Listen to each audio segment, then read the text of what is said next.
बहादुर छोट कईछ। गाँ पाखरे एक पोखरी थिला जेउठारे बहुत सारा जीव रहुथिले। सेही पोखरी रे रहुथिला टोमी नामर एक छोट कईछ।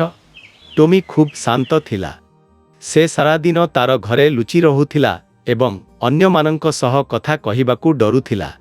किंतु टोमीर एक इच्छा थिला, से एक बहादुर हीरो हेबाकू चाहुथिला। प्रति संध्यारे से पोखरी पाखरे बसी आकाशकू देखुथाए एवं चिंता करुथाए, काले मु मध्य काहाकू साहाय्य करि पारिथांती एवं समस्तंकू देखाई पारिथांती जे मु मध्य बहादुर। किंतु तार लाज स्वभाव कारणरू से काहा सह खुली कथा हेउ नथिला। एक दिन बहुत जोर वर्षा आरंभ हैला। मेघ गर्जिला एवं बिजुली चमकिला।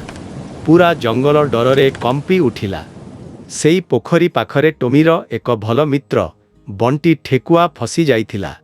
बंटी खूब डरी जाइथिला, कारण तार बसा पानी रे भरी होई जाइथिला एवं से बाहरकू बाहरी पारु नथिला। टोमी एहा सबू देखिला एवं तार हृदय जोर रे धड़की उठिला। से बुझी पारु नथिला जे कौन करिबो। ताकू तार डरकू दूरेइबार थिला। से चिंता कला, एहा मोर सुजोग। जदि मु आजी बंटीर साहाय्य करि पारिबी तेबे मोर स्वप्न सत हेबो। टोमी धीरे धीरे साहस संग्रह करी तार छोट छोट पादरे बंटी पाखकू गला। जोर वर्षा एवं बिजुली चमकू थिला। से भय न करी बंटी पाखरे पहुँचिला। से बंटी को कहिला, डर नाही बंटी, मु तुमको साहाय्य करिबा पाई आसीछि। बंटी टोमी को देखिला एवं ताकू एक आशार किरण देखागला। टोमी ताकू तार पिठीरे बसिबाकू कहिला एवं ताकू पोखरी पाखरे निरापद स्थान को नहीं आसिला।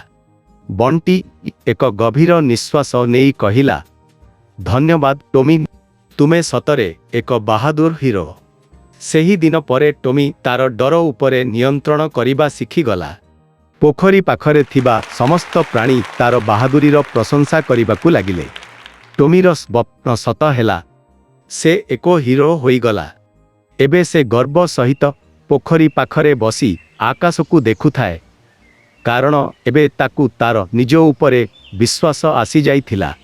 शिक्षा सत्य बहादुरी हेउछि निज उपरे विश्वास रखिबा एवं अन्य मानंकू साहाय्य करिबा।